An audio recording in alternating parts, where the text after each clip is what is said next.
EA Sports. It's in the game.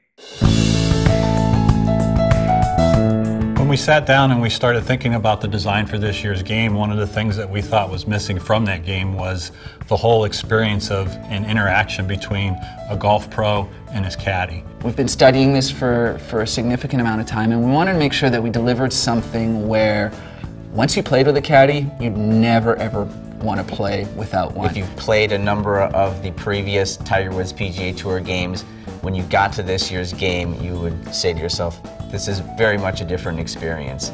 Yeah, I think a player-caddy relationship is vital. I certainly have leaned on my caddies throughout the years for information, their opinions.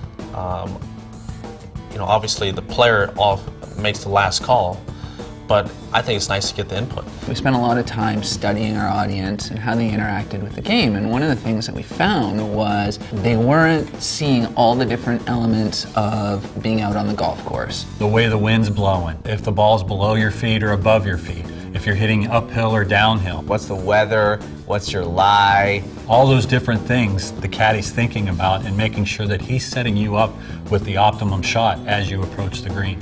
What the caddy does, he actually simulates the shot starting at the green all the way back to the tee. So when the caddy sets up your drive, for example, what he's really looking at is where that drive's going to land and how it sets up your second shot or your approach to the green. So as you're playing the game, the caddy gains experience based on how many times you visit a course, how good you're playing the course, the level of your golfer, based on our course mastery.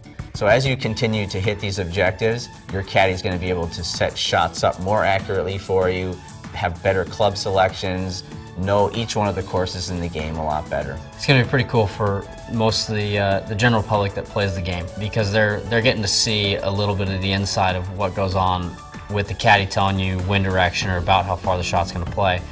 It's going to let the general public realize that there's a lot more that goes into just stepping up and swinging at it as hard as you can.